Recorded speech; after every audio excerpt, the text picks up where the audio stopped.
Here, I know you're gonna dig this.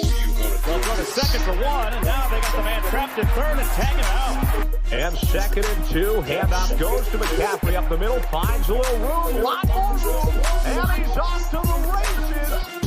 Welcome to the In the Zone Sports Talk Radio Network. You're listening to the Just Us Sports Talk Show with your host, Kate Diggs from Harrisburg, Pennsylvania, the small city with the large heart, and co-host Dana the Hater Clark from St. Petersburg, Florida. Also co-hosting Murray E. Baskerville from Gotta Be More Careful, Baltimore, Maryland. These are your hosts, bringing you the ultimate in sports news for the ultimate sports fan. Be sure to download the Try99 TV app on any smart device and subscribe to In the Zone Sports Talk Television. The cost is $4.95. Thank you in advance for your support. Now sit back and prepare to get into another episode of the Just Us Sports Talk Show. Here, I know you're gonna dig this.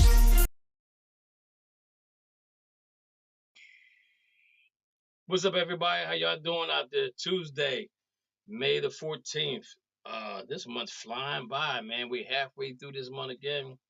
Before you know it, it'll be August, and we're talking football, talking baseball, talking golf, NASCAR still.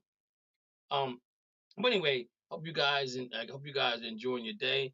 We want to wish all the This mothers, call may be recorded or transcribed. We want to wish all the mothers a happy Mother's Day. Didn't get a chance to holler at you guys yesterday because the Boston Celtics is on. And the only reason why we didn't do the show yesterday, because Mo, who's a Celtic fan like me, can't multitask. So he wanted to watch the game and not be disturbed. But you see who's not on the show today, because Mo don't feel well. You know what I'm saying? So hopefully he'll get better. He'll feel better, and he'll be back on the show next week. We should be back on Monday. We don't know what the NBA got in store for us next week, but we'll see as time goes on. Say a little prayer for my boy Tug, William Perry, doing better. He has a long way to go to recovering. So we just want to wish him the best. We keep him in prayer, as always. And anybody else out there that's going through something, keep them in prayer. You know, you never know what somebody's going through until you sit down and talk to them. You know, you always think your life is worth compared to other people's life. But then when you sit down and talk, you be like, wow, they really going through something. You know what I'm saying? Then what you go through don't look that bad or that serious. You know what I'm saying? So again, you know, be kind to people. You know what I'm saying? And if you're kind to people, people be kind to you. And before you know it, the day's over with, and you're moving on to the next day. So, as you guys can see, it's me and Mr. Sandman, and we do have somebody on the line today. Let me see if I can get my mouse over here. Acting real slow. We got Winston Selms. That means we got Curry. We got Curry on the line. Welcome, Curry. All right, so let's get started real quick with the MLB. I know somebody on here is real happy right now. I ain't gonna say nobody's name, but I just know somebody real happy right now. They doing some damage in that American League. So let's start off with the American League East. You got the Baltimore Orioles, who's 26-14, lost 2 games of 73 in the last 10. The New York Yankees are 27-15, tied for first place, won 1 game, 73 in the last 10. It just seems like nobody can get it going. Nobody can get to that, other than I think there was who was it? Texas Rangers, not Texas Rangers, but it was Kansas City Royals of Minnesota, who was on a long streak during the season. Toronto is in the basement, 19-22, 2 games out of third place with Tampa Bay Rays, they're 21-21. In the Central Division, you got the Cleveland Guardians, who are 26-16, playing some great baseball right now. They won 2 in a row. They're 64 in the last 10. You got the Minnesota Twins, who are 24-16, 1 game out of first place. They're won one game, 7-3 in the last 10. You got them Kansas City Royals is a game and a half out of first place, 25-18 right now. And like I said, a game and a half out of first place. They lost one game to 5-5 in the last 10.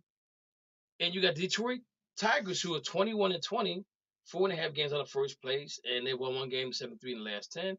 Then you got the Chicago White Sox, who are 12-29, 13 games out of first place already. In the West, we got them Seattle Mariners, 23-19. They are in first place. They gotta get that road record together because they're below 500. But they won 2 games in a row. They're 64 in the last 10. Texas Rangers are 22-21. They're a game and a half out. They lost 4, final 5 in the last 10. Oakland A's, ladies and gentlemen, listen to this. Oakland A's are 19-24. When's the last time they were in third place in that division? It's been a long time. A very long time. I mean, a long, long time. You know what I'm saying? But they're hanging in there. They lost 2 in a row. They're 3-7 in the last 10. In the National League, them Philadelphia Phillies, they ain't fooling around, They ain't fooling around, ladies and gentlemen. They ain't fooling around. Phillies are 30-13. They're 15-7 at home, 15-6 on the road. They won 2 games in a row. They're 8-2 in the last 10. Them Atlanta Braves are 25-13, 2.5 games out of first place. Won 1 game, 64 in the last 10. Washington Nationals, the Mets, and the Marlins. This is gonna be a dogfight with Philly in Atlanta. I'm telling you that right now, because Atlanta was supposed to be the dog. They were supposed to be the dog sitting on the porch, but Philly said, wait 1 second. Let me explain something to you. We ain't went nowhere. We ain't going nowhere. So they win a lot of close games. In the Central Division, you got the Milwaukee Brewers, who are 24-17. Lost 2 games at 4-6 in the last 10. You got the Chicago Cubs, who are 24-18, half a game out of first place. Lost 1 game, 5-5. You got the Pittsburgh Pirates with 19-23, 5.5 games out of first place. Won 1 game, 5-5 in the last 10. Got the Cardinals and the Reds coming up in the rear. We got the Los Angeles Dodgers at 28-15, 15-8 at home, 13-7 on the road. That's formidable. Won 1 game, 8-2 in the last 10. That last 10. They took Padres at 22-22, 6.5 games out of first place, but they took 2 out of 3 from the Dodgers. I think they played 2 more times this year. If I'm not mistaken, or maybe 1 more time because they played over in Japan or Korea, wherever it was. But they're 64 in the last 10. The Diamondbacks are 20-22. Won 2 games, 64 in the last. The San Francisco Giants 19-24 and lost 1 game and 4-6 in the last 10. The Colorado Rockies are in the basement. Now, real quick, if you guys remember last offseason, they tried to go out and get Shotani. They tried to go out there and get a couple other free agents, and they said no to the Giants. I wonder what's going on with the Giants that they said no to the Giants. The Giants got they got a good history of baseball players, of history of baseball. But why ain't nobody going to the Giants? You know what I'm saying? Something ain't right there in the city of San Francisco. Something ain't right there because nobody wants to go there and play. You know what I'm saying? So Dodgers, they playing good baseball, they win a few here, lose a few there, but you know, they holding their own. So I'm looking for them to come around now. Shotani had some back cramps or whatever, so he didn't play in that game against the last game against Atlanta. But I think he's leading the league in home runs if I'm not mistaken. But he's coming around. He's getting used to the National League. We should be getting a couple pitchers back. Clayton Kershaw should be coming back. Buehler came back and I think he got rocked a little bit. So we're trying to get our bullpen and we're trying to get our pitchers together. Hope we can do something with them. Curry is on the line. He's a Braves fan. Anything you want to talk about the Braves, Curry? Sure, absolutely. I know last week you asked what is there time to be concerned about the Braves, and I told you no then, and I'll tell you no now. So looking at that schedule. Now looking at that schedule, mean, looking at the records with the Phillies and the Braves, that's very deceiving. And I'll tell you why. If you look at what the Braves, how many games the Braves have played and the Phillies played, the Phillies played 5 more games than the Braves, but yet they're only 2.5 games back. So that's why I say the records are deceiving. That if they would have been playing the same amount of games, the Braves would either at least be tied or a game and a half up on them. Right. Do you agree with that? I do agree with that. I do agree with that. But now I'm gonna say this to you: the Braves was in first place for a while, and Philly got hot, and they won some games. So I'm trying. I just think it's gonna be a dogfight. I didn't think Philly was gonna be this strong this early because they used to sitting in the back of the cut talking about, we'll just get the wild card spot and we'll win it that way, and we'll do what we do going forward. Even though I don't like the wild card game, I don't like that at all. I just think that if you win your division, that's it. You win your division, now you go on to the next round. Don't even do the wild card. I just don't like the wild card because I think it sets teams up that won games, that won the division, sets them up for failure because they take some time off from playing. And I think when when you're playing and then you stop playing and then you got to start playing again, then it's a different type of atmosphere because you're not constantly doing what you used to doing. Your repetitions have stopped for a minute, right? But then you get back into they want you to get back into the groove. You know what I'm saying? I think it's kind of hard. So that's why I don't care too much. Yes or no? I really don't care for that wild card situation. And the commissioner trying to sell it on us, but again, he's trying to because he brought it in here. You know what I'm saying? I just think you should be rewarded for winning your division. Don't be some. I mean, if you think about last year, look what Atlanta Braves did. Look how many games Phillies were out of first place. They just only thing Phillies had to do was just be steady and get that wild card spot, right? Now they didn't get to the World Series, but the thing about it is though is you it's like in the NBA, you want to be in a play-in, but then when you guys get hurt in the play-in, then you get mad about it and you want to complain about it. But if you play to your potential, then you would never put yourself in that position. And I think that maybe Phillies right now saying, you know what, we tired of being in that position. We're gonna battle these Braves. But I think it's gonna be I think that division right there is gonna be very interesting to watch. I think that division, and I think in the American League East as well is gonna be a barn burning with the Orioles and the Yankees. And I think the Red Sox might have something to say. But we got Mr. Sandman on here, who's a Mariners fan. Talk about it, man. Tell us what's going on, man. Y'all in first place, man. What's going on with them? A lot has gone on in the last one. The batting, the pitching,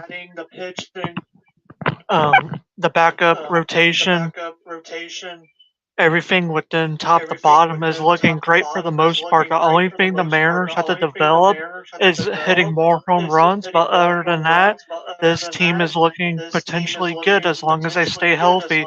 There's going to be a good run for them to potentially, even though we're early in the season, there's MLB analysts out there that are saying that the Mariners have a shot of winning the World Series if it were the playoffs right now. And to me, that's a bit too crazy because as long as the pitching's good, I feel like there's a good chance of that if we're in the playoffs right now, but we'll have to wait and see what happens in October. Exactly. I think that, me personally, I think baseball is too long. I think they need to cut at least 20 games off of baseball, because you would end up happening. Like, okay, say for example, the Yankees or the Baltimore Orioles go, or let's say the Yankees, Baltimore, Red Sox, or Cleveland gets to the World Series. By the time they get to the World Series, it's cold outside, and that bat to the ball, that don't feel too good on your hands, even if you got gloves on. And so that's what I'm saying. I think that baseball should be played. It's played in the summertime, and it should end in summertime. It should end in September, or not September, but early October.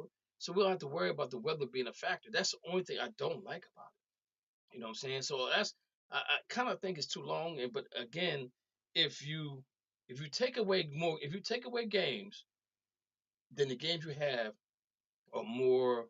They mean more because now you have less games to play. So you're gonna play your best hand going forward if you can.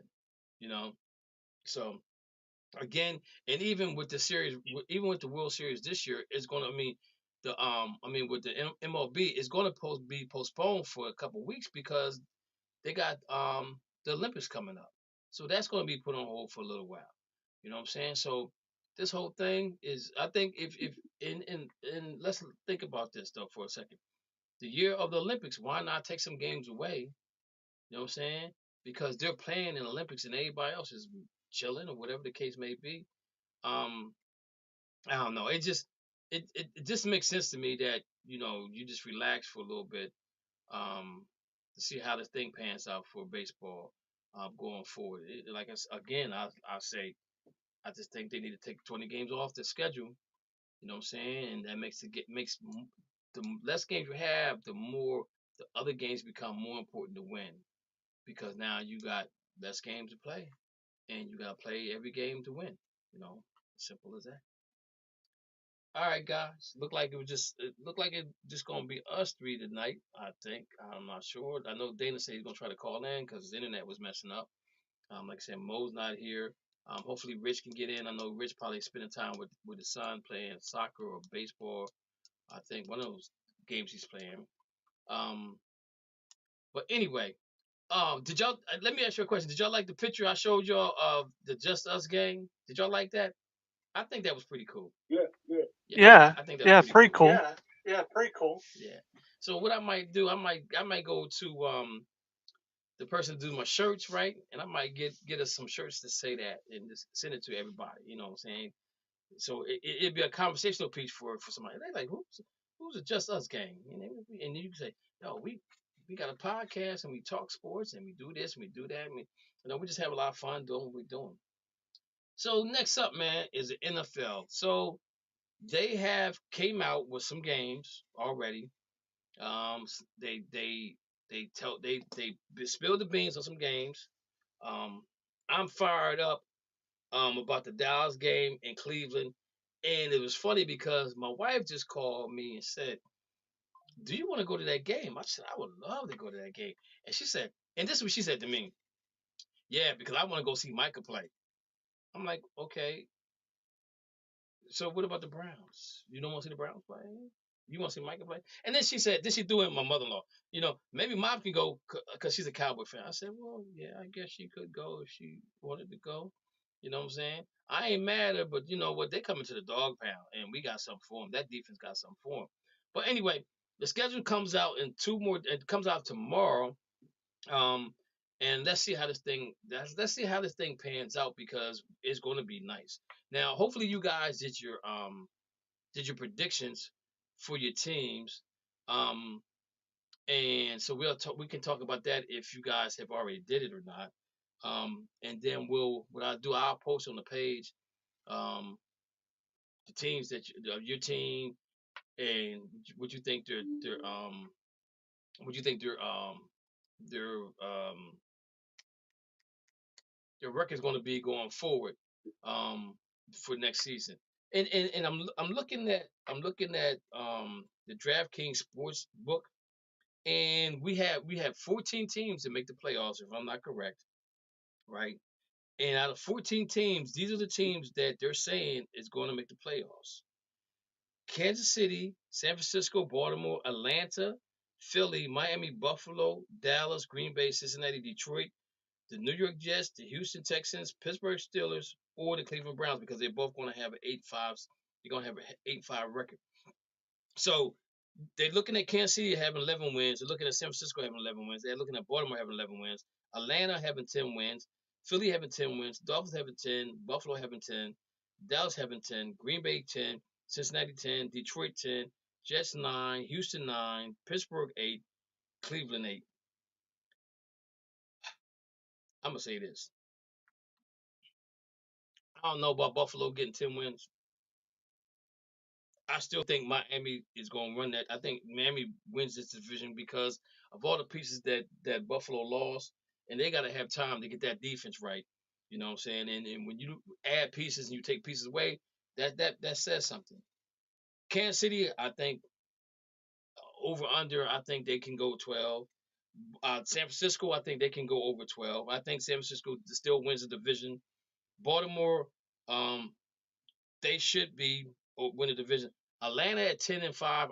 I'm kind of 10 and a half.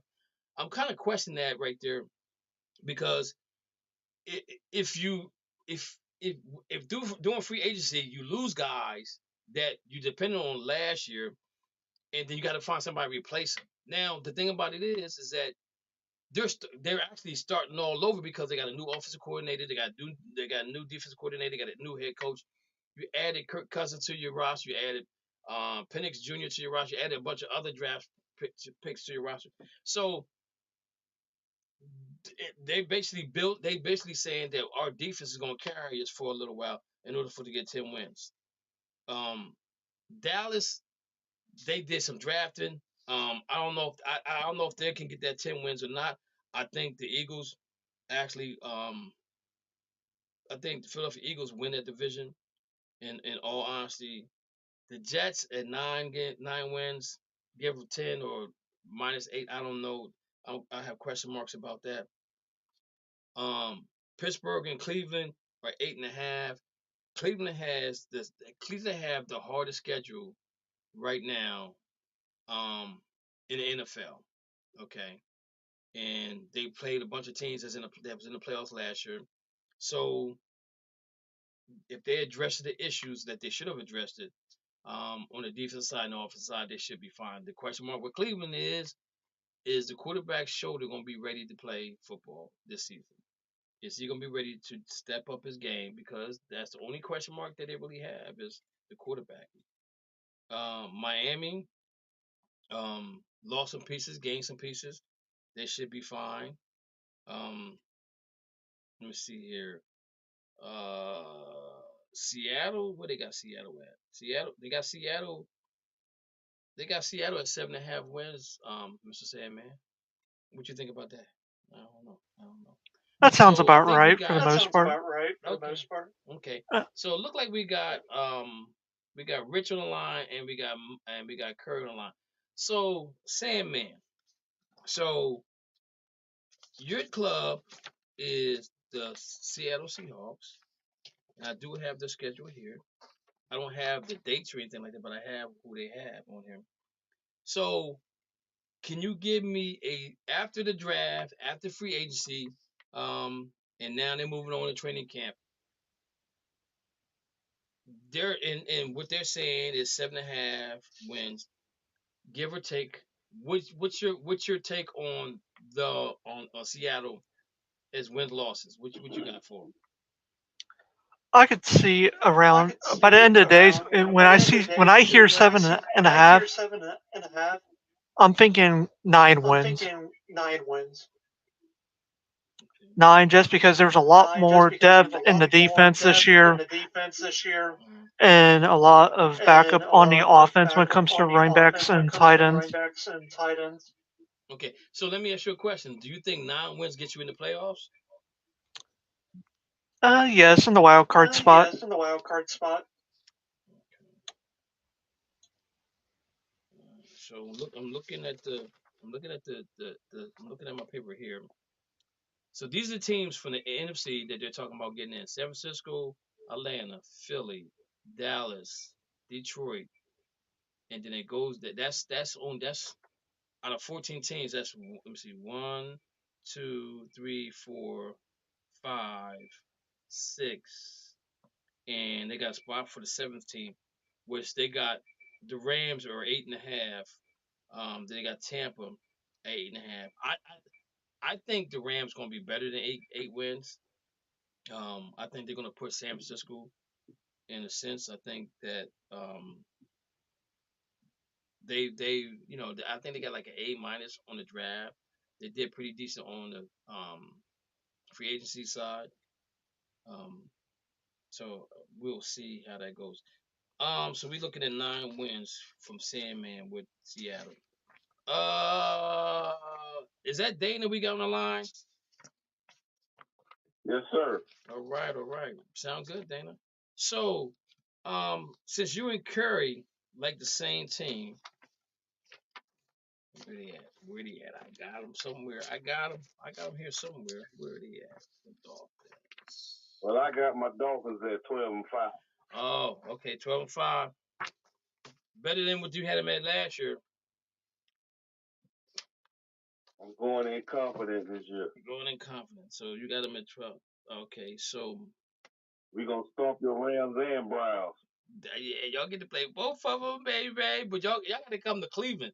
And if it's cold up there, you know what happened. You know what your record is in the cold weather, right? Y'all know what your record is in the cold weather. Cleveland's not that tough in cold weather. Okay. We have one in the cold. Okay. So stop it. Okay, y'all got to come. We almost beat Buffalo with a third-string quarterback in the snow. Okay. Stop it. You just ran out of time. Okay, see, let me say something to you. There's a difference in the snow and the cold. It's a difference. It's a difference. It's a total difference. I'm letting you know that now. They played in the snow. Yeah, the snow. But see, the snow. Matter. But the snow. We just played in 92 degrees. But see, what I'm saying. Can have a defense. But what I'm saying to you is that in the snow is okay, but it's a difference in Buffalo and in Cleveland where that wind coming off that wind. That wind coming off that lake makes it like below zero type of things. You know what I'm saying? I'm just letting you know. Don't let that game be. Don't let that game be. Don't let that game be in November or December. Don't let that game be in November, December. Curry, you a Dolphin fan. Yeah. What you got them rate that? Yeah. I like what Dana said, 12-5, and it's imperative that the Dolphins win 12 games because we've seen what happened the last couple of years. They won 11 games last year and one knocked out first round. Same thing happened the year before. They've got to win 12 games, I think, to secure that AFC East division so they can get that home game. It's critical that the Dolphins get a home game. Like you say, going to those cold weather teams places. But I will say this. Buffalo is not a team that you want to consider a major cold weather team by because we've seen what Buffalo done. Buffalo had home field advantage last year and year before. Cincinnati went in there and bust them up. Last year they had home. This year they had home field advantage.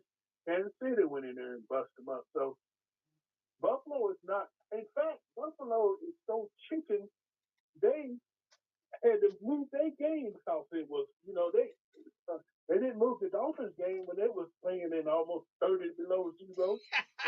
They moved Buffalo's game for them. They moved it for them, though. So Buffalo is a bunch of wimps. I can't stand Buffalo. I ain't gonna say I hate them, but I can't stand Buffalo.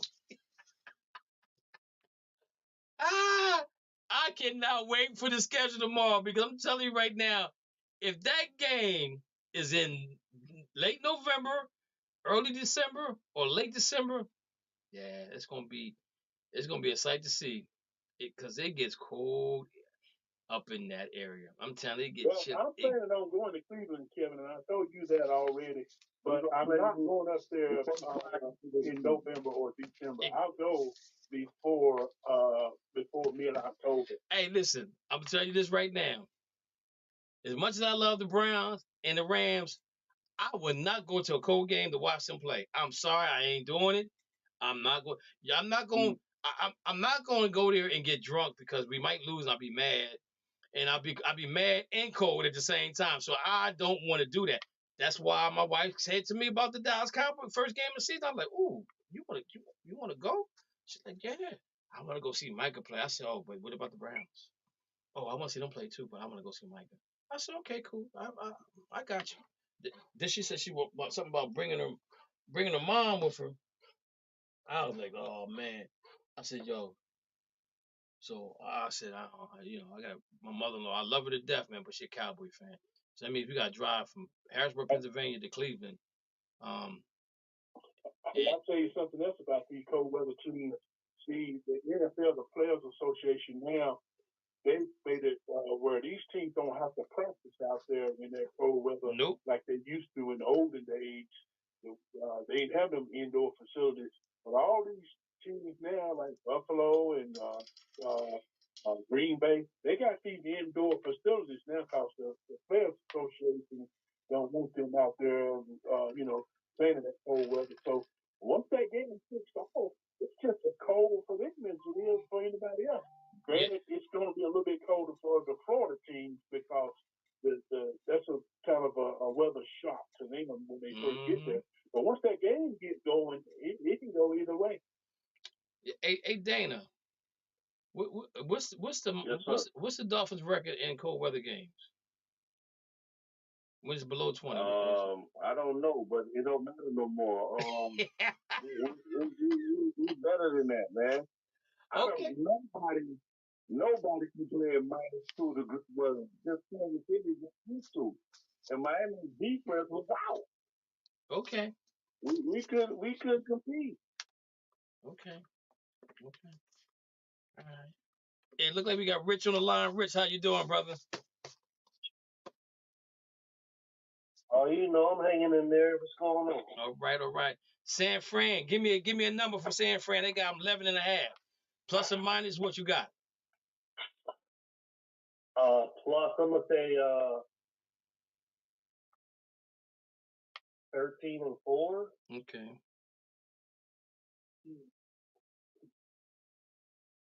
That's being aggressive, of course.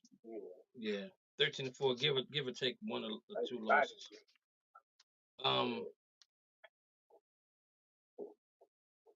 Wait, who said that? What? Y'all play Kansas City first week, right? No, we play the Jets. The Jets. That's the Ravens in Kansas City. Oh yeah, that's right. The Jets. The Jets gonna get so much airtime. I don't believe it. I don't know why. What they do? They got Aaron Rodgers, and now I'm hearing they might. Aaron Rodgers, that's it. But wait a minute, I'm hearing they might fire the offensive coordinator. I'm hearing that now. I'm hearing little rumors about him being fired. I'm hearing rumors. They setting him up. Is that the guy that was Denver's coach? Yes.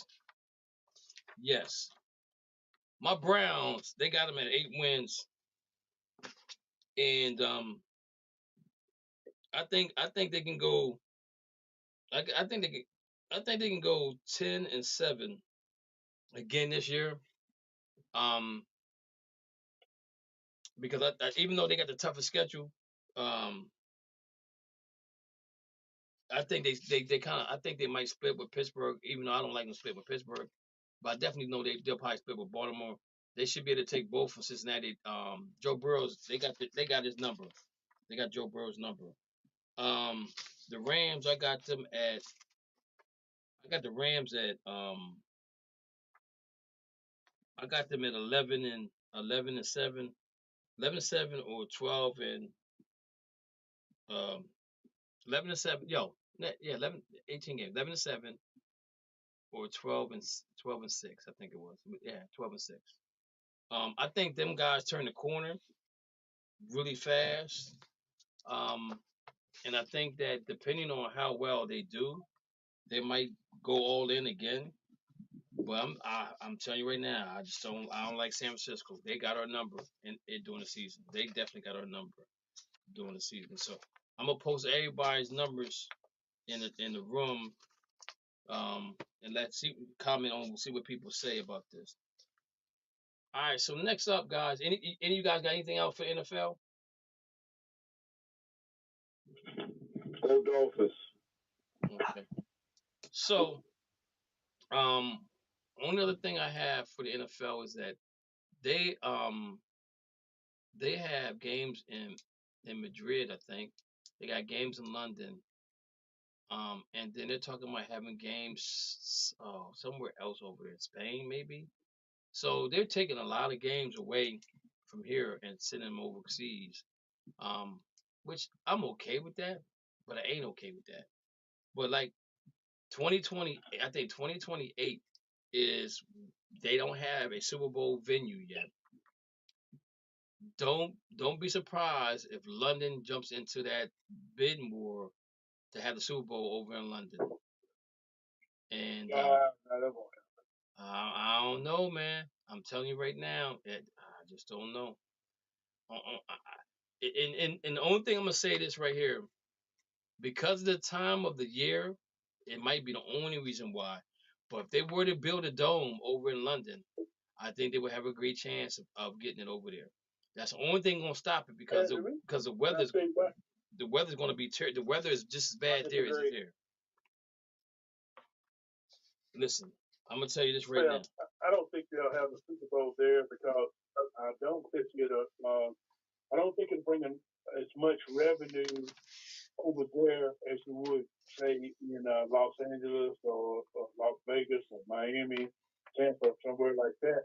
Because see, people have come from all over the country to go to a Super Bowl in the United States, but I don't know that people will travel like that over those countries. I don't know that, but it's just not so much the game itself, but it's that week that leads up to it. Man, it's so many parties.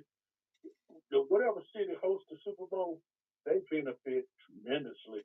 I agree, but I'm gonna say this though: the average person like us four, we can't afford to go to Super Bowl.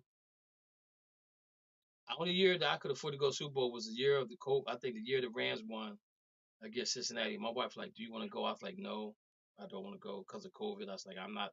I don't know who I'm sitting next to, and think I just didn't feel comfortable going there." But I'm gonna say this though: money talks, because again, they don't have like usually they would have 5 years out. They only have 4 years out where the Super Bowl is gonna be. You know what I'm saying? So it's kind of strange that they don't have that 5th year right now. And again, we're looking at now.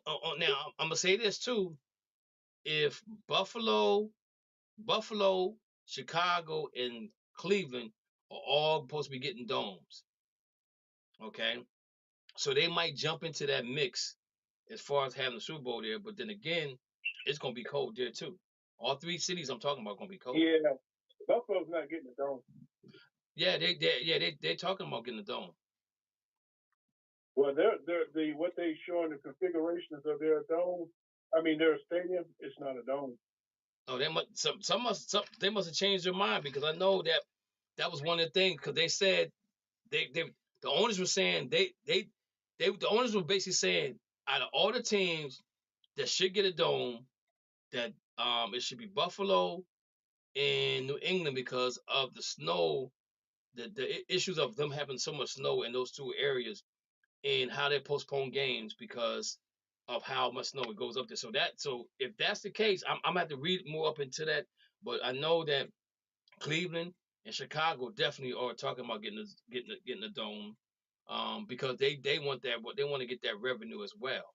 Of having a Super Bowl game. If you postpone the game in Buffalo, you're not postponing the game in Buffalo because of the game. You're postponing the game because of the road conditions and all that stuff out there. So if you got a dome, it's not going to help you anyway. Well, yeah. But what I'm saying though is that that's what they were saying. But they were saying that even if you can get to the game, they feel like that hinders the attendance if they don't put a dome in there and they have to shovel all that snow out of the stadium. And so a lot of times they say people come and volunteer to do it, and they'll give them tickets for that game, and so they're saying they don't want to do that no more. So if you have some information on the dome, I mean, if you have some information on what Buffalo's going to do, please send it to me, because what I was hearing was they're looking at a dome, and I think he's kind of footing the bill for the dome, from what I was hearing, the owner. Those drunk Buffalo fans, they'll get rid of it. Throw it on the opposing team. All right. Hey, I'm going to say that the Super Bowl never makes England. Ever. I don't know. Like you tell me another fully American sport. Like this was created here. I agree. Not basketball, not baseball, like none of that. Well, football and basketball was created. Football and basketball. It's specific. Huh? Well, football was based off of soccer or rugby, as you could say, which we didn't create rugby. You know what I'm saying? No, but we created American football. But we created football, right? But I'm just saying that the Super Bowl never be played on another continent.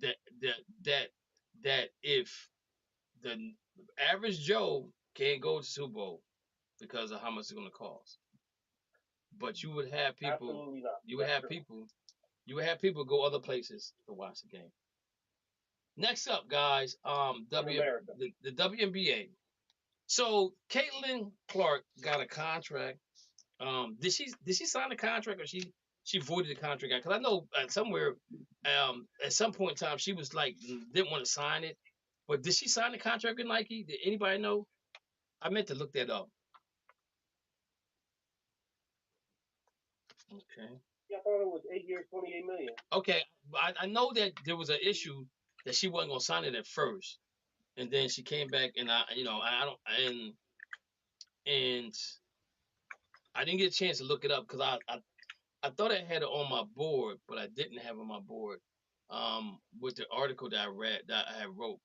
But Rich brought up a very controversial topic when it comes to WNBA and the sneaker deal. Now, Caitlin Clark, who hasn't did anything in the WNBA as of yet, was the first one to get a mega contract for a sneaker. But Ajaya Wilson, I think that's how you pronounce her name, got drafted in 2018, I think it was. I believe. Let me see here. Yep. She got drafted 2018, and she could be the face of the WNBA. She's a 2-time WNBA champion. She's a Finals MVP, a 2-time WNBA MVP, 2022, 2020, 2020 and 22, a 2-time WNBA Defensive Player of the Year in 2022-23, the Best WNBA Player ESPY Award 2023, 5-time NBA All-Star 28, 19, 21, 23, WNBA Rookie of the Year in 2018, WNBA All-Rookie Team 2018, 3 times All-WNBA First Team 2022-23, All-WNBA Second Team 21, 2-time NBA All-Defensive First Team 22-23, WNBA All-Defensive Second Team in 20, 3-time WNBA Block Leader in 2022-23, Commissioner Cup Champion in 2022, two-time U.S. Basketball Female Athlete of the Year 2015-2022, FIBA World Cup MVP 2022, NCAA Championship 2017, NCAA Tournament Most Outstanding Player 2017,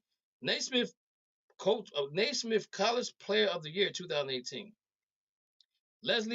Lisa Leslie Award, consensus first-time All-American, third team All-American, 3 times SEC Player of the Year, 2-time SEC Defensive Player of the Year, first team All SEC Honda Sports Award 2018, Freshman of the Year 2015, and SEC All Freshman Team 2015, and that's about it. She has all these awards, right? And now she finally gets a sneaker deal. Somebody make this make sense to me, because if she's not the face of the WNBA, she needs to be. What else does she need to do? What else does she need to do prior to now to only get a sneaker deal right now? I'm a little confused, guys. And I'm trying to figure this thing out. And I'm trying my best to make this a black or white thing. But it's heading that way. It really is. Caitlin, homegrown, just normal girl. They can shoot the basketball. But Miss Wilson got all these accolades. Now, Caitlin got the most points in college basketball only because of the 3-point line. But then Curry sent me something a while ago that showed me that there were some records that she didn't break. And these are from some young ladies back in the day. And I went to look for it and I couldn't find it. But they're looking at the modern day basketball player right now. I'm not taking nothing away from Caitlin at all. I think she's going to be great for the Indiana Fever. I think she puts them right there in the mix, winning WNBA title. But Miss Wilson got accolades that go up one sleeve and down the other, around the back, down on the floor, come back up the other side of her body. But now she gets a basketball contract, which what makes me mad is that why haven't basketball contracts been given out before now? Because we know how much these young ladies are getting paid, and we know these young ladies have to go across seas, and now we know we don't want to send them overseas no more because of the situation that happened with Brittany Griner, and what's going on right now over in Iran, Ukraine, with Russia. You definitely don't want no. If I'm a dad and my daughter can make $1 million, baby, you're not going over there. Let's figure out how we gonna do this here, because I'm not sending you over there no more. I'm not sending you nowhere across the waters to play basketball to make that money when you can make that money right here. You know, so hopefully these are not the only two young ladies that get sneaker deals, because you give them a sneaker deal like this, that now Caitlin and Miss Wilson don't have to go overseas no more, because now they're making some money. You know what I'm saying? And these ain't the only two that should be making money. It should be a lot more that's doing it. You know, and so I think that it's coming around. This is coming around for the WNBA. I think they're just waiting for the season to start, and you're gonna see some things blossom. Caitlin got a commercial with I think she has a commercial with Allstate or something like that. You know, a couple young ladies got commercials too as well. But again, these are things that's gonna help them springboard forward with this league, because now you have young ladies look at them and say, "Oh, I can get a commercial with Allstate, and I can make $1 million with Allstate, or I can get a commercial with Enterprise and make $1 million with Enterprise, because basketball is my ticket out of here." So I'm hopefully that the industry looks at these young ladies and say, "Yo, they're marketable young ladies, and let's market them the best way we know how to get them some money, so they don't have to go overseas and play basketball." You know, and like Angela Reese, I know she got a bad rap, you know what I'm saying? But my thing is though, her desire to play the game of basketball at a high level is what she does. And does she share her emotions on the sleeves? Yes, she does. But the thing about it is, people taking it personal, right? But I think that she got too famous too fast and didn't know how to deal with it. And now that she's in the WNBA, they're gonna show her how to play some basketball, how to really play basketball, because now you got the best of the best playing, you know. And again, somebody should have a sneaker deal. She should have commercials. You know what I'm saying? I don't care if it's a McDonald's, Gatorade, whatever. Come on, give them something. You know what I'm saying? Give them something so they don't have to go overseas to play basketball anymore and jeopardize their life. Because again, if that's your daughter and she's balling like that, let her ball in the States. Rich, I mean, you brought the conversation up, man. Do you have any comments about that at all? You kind of covered it. Like, I feel like I try to keep race out of it too, but they kind of making it obvious that, you know, they didn't offer it to her until after Caitlin got hers. Like, Aja couldn't carry the lead. And she been carrying it. Yeah. Eating ever since a rookie. Yeah. And the WNBA has come a long way since the Houston Comets. You know, anybody else got any comments on this at all before we move on? Also, a big thing that was just added to the WNBA as of last week was that the charter flights are being allowed for all the teams now, which that's a big factor because before this was even a thing, they were riding buses to each game. So, like, if you were going out east from west, you were driving, you weren't flying.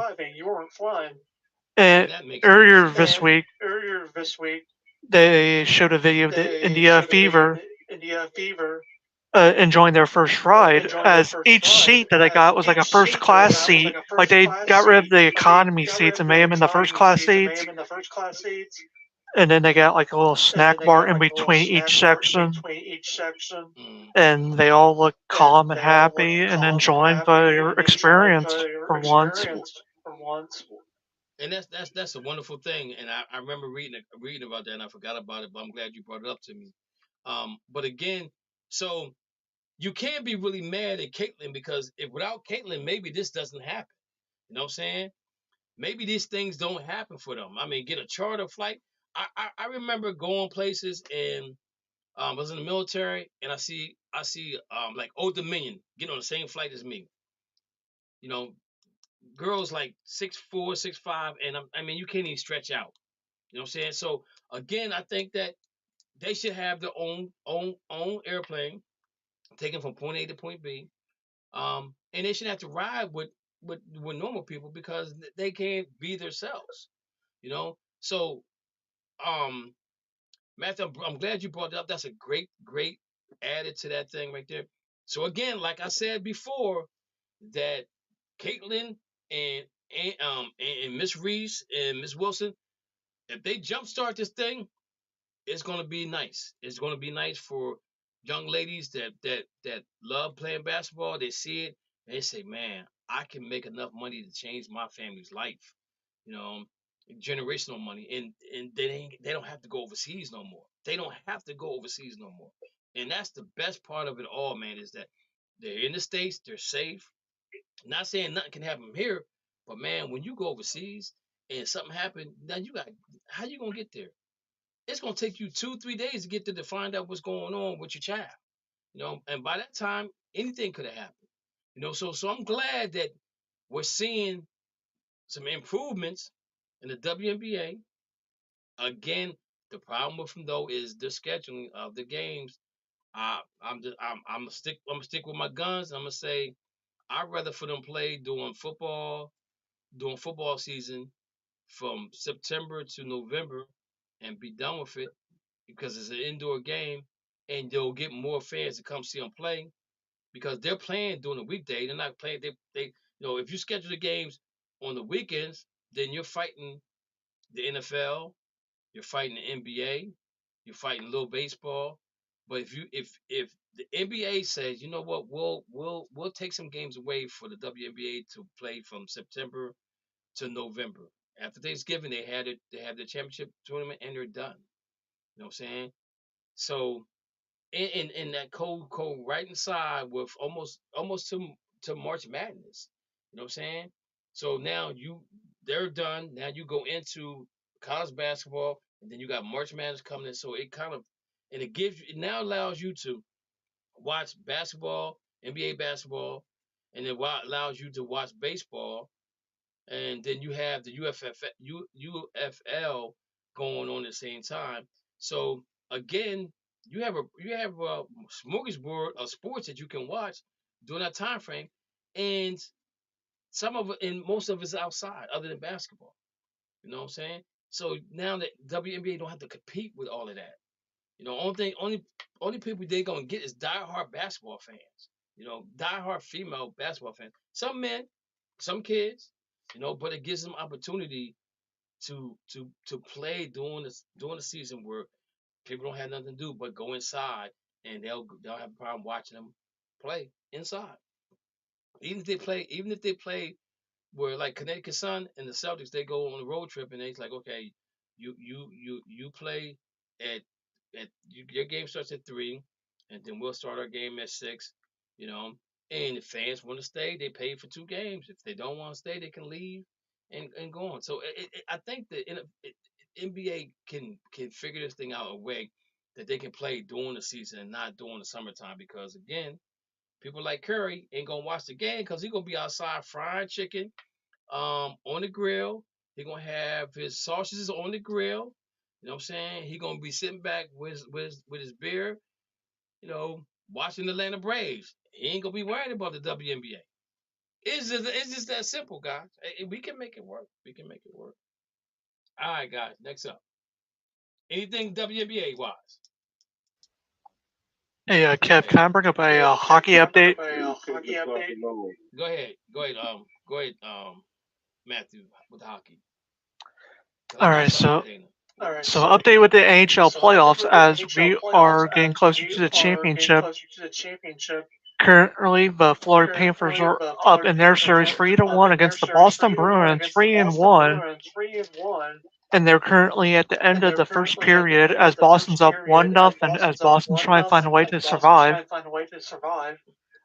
On the bottom right of the East, the New York Rangers are up 3-2 in their series against the Carolina Hurricanes. They'll play tomorrow night. Actually, in 2 days. And then in the West, Dallas is up 3-1 in their series. They'll play tomorrow night against Colorado. And the winner of that will play the winner of the Canucks and Orioles, as Vancouver is up 2-1 in their series, and they'll play tonight after Boston is done. And I feel like right now, if I were to project the NHL championship, I feel like I got Vancouver versus Florida. Because New York right now, they look good, but not good enough to make me root for them in that championship round. And I feel like Vancouver's going to win it all. Oh shucks! When's the last time a team from Canada won the Stanley Cup?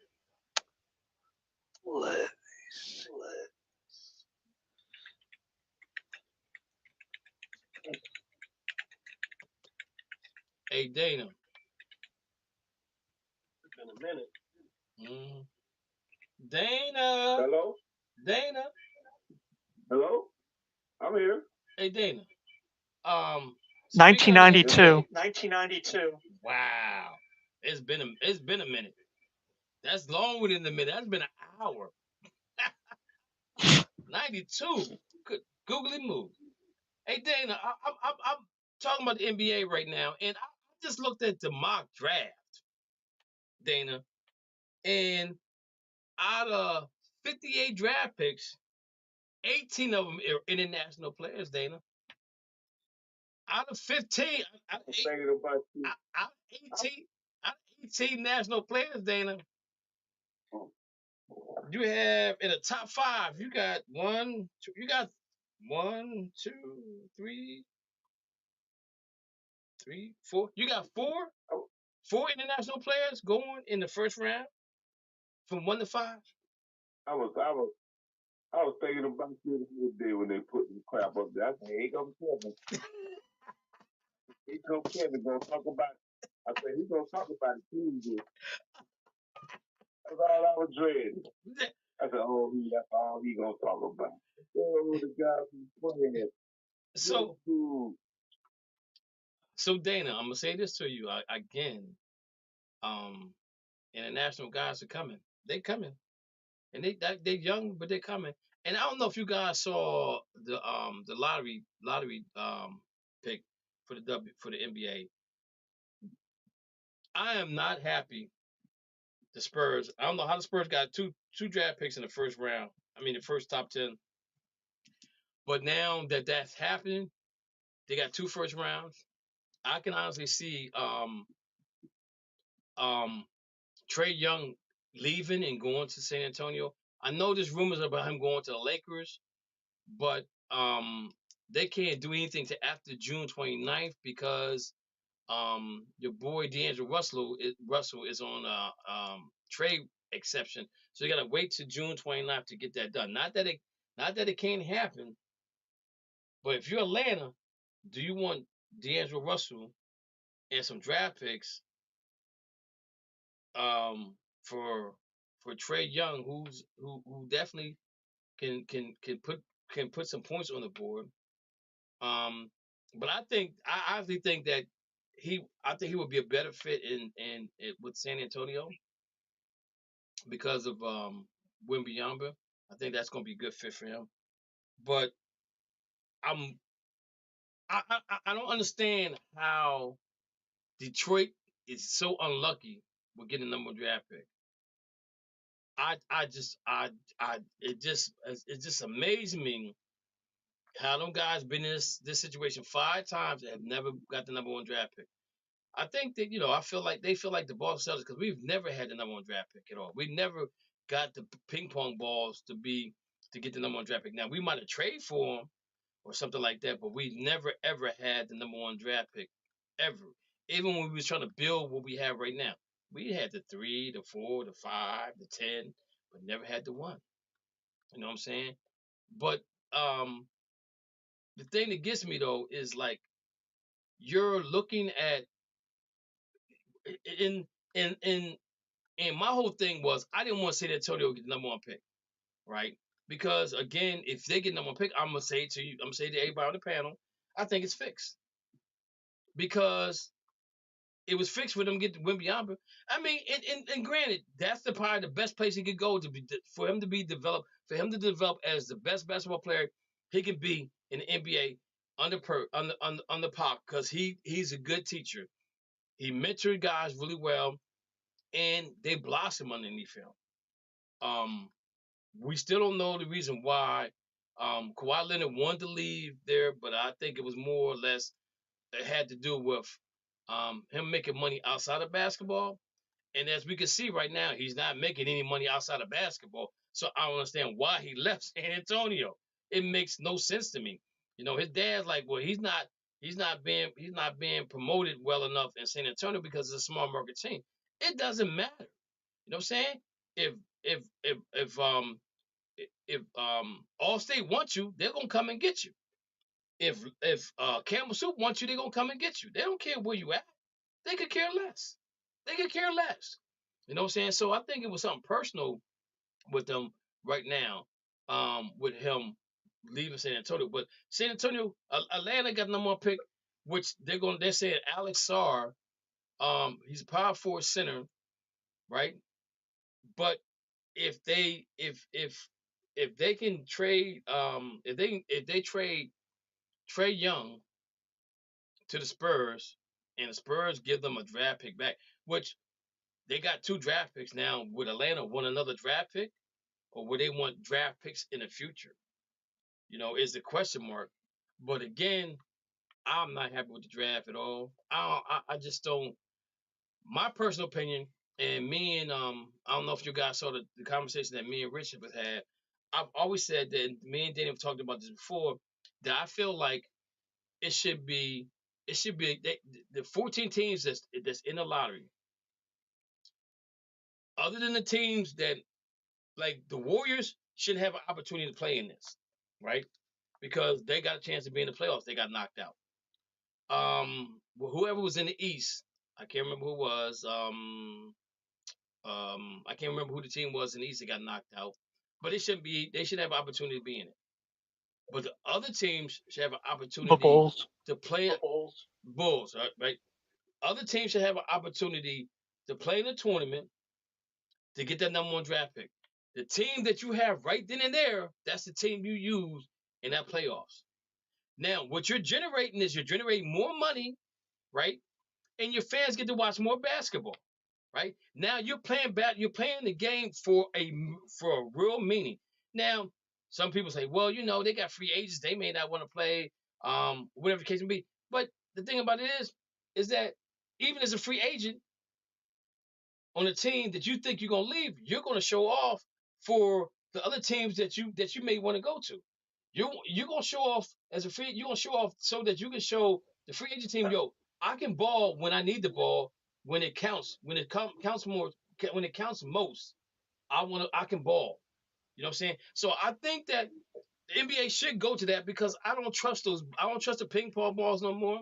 And we've had show history where teams have gotten back-to-back picks like the Houston Rockets, Akeem Olajuwon, Ralph Sampson. We've seen where Patrick Ewing, which is the biggest lie that the NBA could have told. They said the folder was bent. They said the folder was cold. They said all this kind of craziness about the folders. Now, my thing is, why don't they do the folders now instead of doing it behind closed doors? Because they came up with the folders, and nobody saw them pull them out the hat. Pull them out the little bingo thing or whatever. Again, we can speculate and we can say, yo, I think it might be fixed.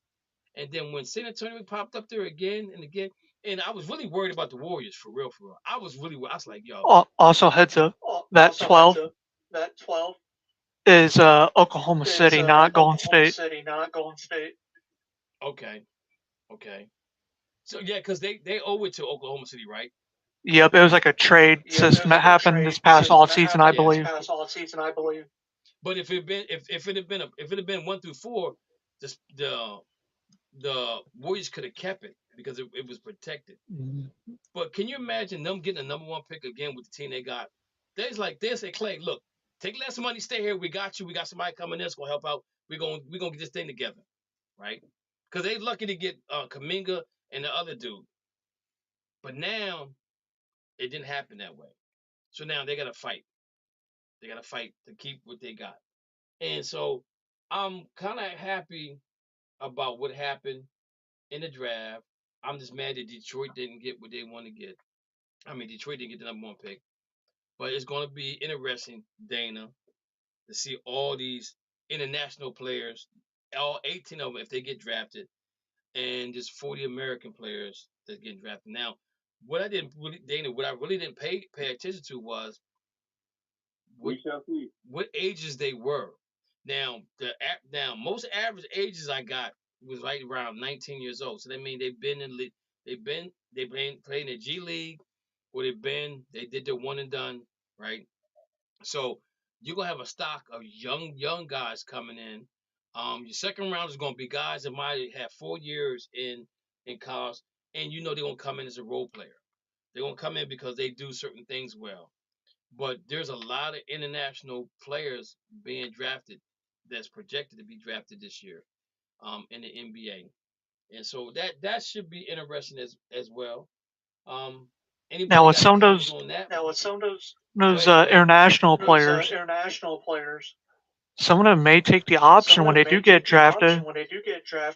They may want to wait a year to start because they can negotiate within that contract to where their rookie contract isn't starting until that following next season. Now, that could be due to visa reasons, or it could be due to within the contract where it would allow them to play in that league that they're in for one more year because it might be associated with the NBA in some way. Right. So what I think would happen, though, I think if you got guys in the first round, which they gonna get guaranteed money, I think they stay. Second round guys that might be international might not come. They might say, I'm gonna stay where I'm at, and I'm gonna finish out what I'm doing over here. That's a possibility, because the Celtics have 2 guys they drafted that's over in Europe that has not they've I don't even think they came to the summer camp, right? I don't even think they came to summer camp. I don't even think they came to Vegas to play basketball at all. So I don't know if they stashed them for a reason or another or not. But the one's a point guard, and defensively he has struggles, but he can shoot the ball and he can create for other people. So that's going to be really interesting how that happens. That's a good point you brought up there, Matthew, about and they talked about that earlier about guys being stashed overseas. But Dana, I'm gonna tell you right now, San Antonio Spurs they're taking 2 international players. No ifs and buts about it. I'm telling you that right now. No ifs and buts about it. Also in the NBA, Dana, guys, this thing with the Lakers, right? So they're saying that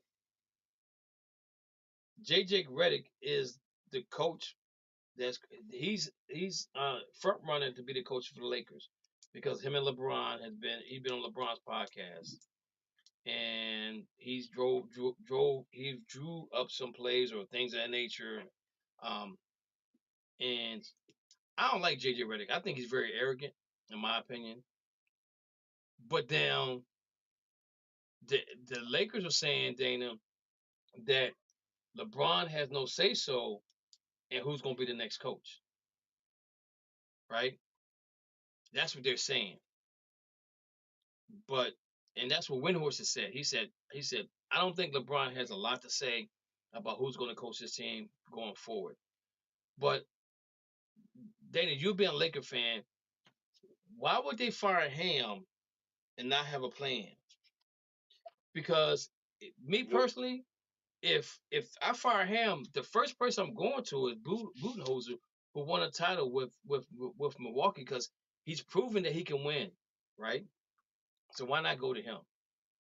You know, they messed up the Lou thing. We're trying to bring Jason Kidd on there. I know Sam Cassell's name has been mentioned. Yep, they talked to him earlier today. Yeah, it's been a couple other guys that have been That mentioned. assistant from the Orioles also. Yeah, and my question is, now Sam Cassell got titles as a coach and as a player, right? If I'm not mistaken, as a player. So is LeBron gonna listen to him? So Dana, my question to you is, what's going on in LA? Because it looked like it's a lot of confusion going on over there, and nobody's talking to nobody. The left hand's not talking to the right hand, the right hand's not talking to the left hand.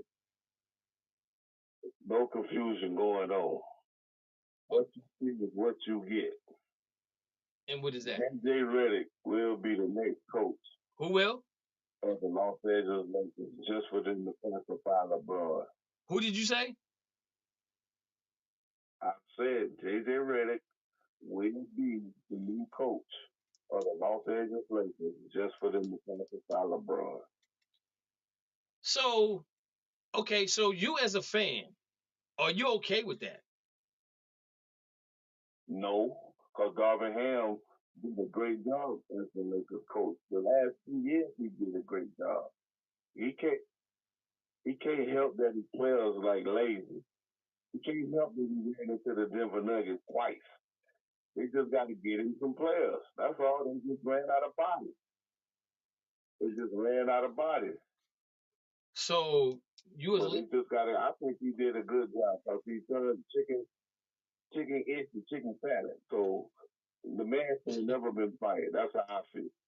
Well, I'm gonna say this: when your boy Anthony Davis talked about him behind his back, I think we knew what was going to happen at that point in time. I'm being honest. The article I read was that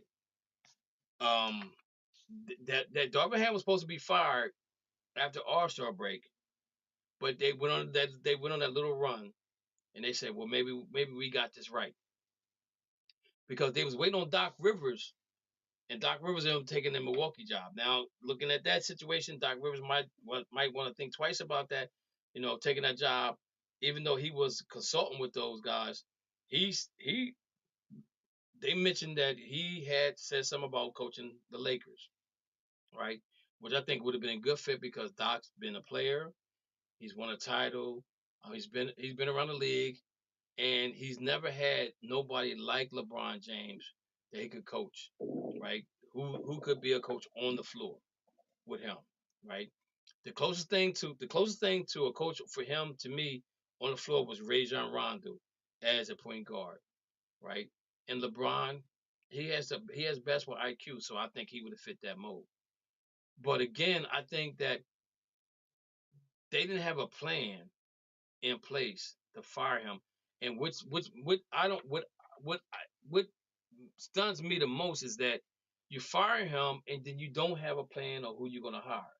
You have all these I don't know situations, who we gonna hire, who we gonna do this. And again, if I'm the Lakers organization, and he's going to turn 41 next year, I think. I'm like, yo, and I'm not saying that he can't play till he's 42, 43 years old. But again, if you don't surround him by talented players, that means he's going to play majority of games next season. And you can see that he was getting wore down by Denver, right? Because I'm pretty sure he's tired of playing in the playing games, even though they didn't play in this year, but the year before last, they made the playoffs this year, but they had to play in it because they were the eighth seed, right? So he's like, I'm tired. I want to take some time off so I can be ready for the playoffs. But if you don't surround them by those type of players, then you're to me, you're beating a dead horse. Because the thing about it is, right, you bring JJ Redick in here. He's a new coach. He's a new coach. He probably knows the X and O's, but he's never coached before. So I'm kind of leery about that. You know what I'm saying? And that's why I thought when they fired him, I was like, Budenholzer. That's a bad move, kid. I thought Budenholzer was going to be that dude for them because he's been there, done it. He's been to the mountaintop and he's done it. You know what I'm saying? And he's still a good coach. I think I think prematurely they shouldn't have fired him, even though they didn't do well. But how can you fire a guy when guys get hurt during the game? I can see if it's in practice, right? Because they can say, well, you practice him too hard. But you get hurt during the game, and then your teams fall apart because how do you make up 20-some points or 30-some points when your top scorers get hurt during the playoffs? You can't. There's no way you can make that up. It's so hard to make that up. Look at the New York Knicks right now. How hard they're struggling to win games. Let's say New York wins the series, right? They're not going to beat Boston because they're not going to have enough bodies. You know what I'm saying? They're not going to have enough bodies to go for it. Let's say for its and giggles, they would beat the Celtics for some reason. Who are they going to have going forward to play in the NBA championship? They're not going to have no bodies. You know what I'm saying? But then people get mad they say, well, Tibbs practicing hard. How many guys that Tibbs coached, what teams he coached, and Rich, I'm gonna ask you a question too. How many guys that coached underneath him, that played underneath him, and they said, "Oh, I got hurt during practice." Most guys get hurt during the game. With the Knicks, they got to play everybody. You know what I'm saying? Is playing 40-some minutes? Is that not an option no more? Do we not want to play 40-some minutes? Because right now it's do or die for anybody. You want to win as many games you can win to get to that NBA title. So again, with the Lakers, I'm really confused on where they're going with this thing, and even with the situation with Bronny.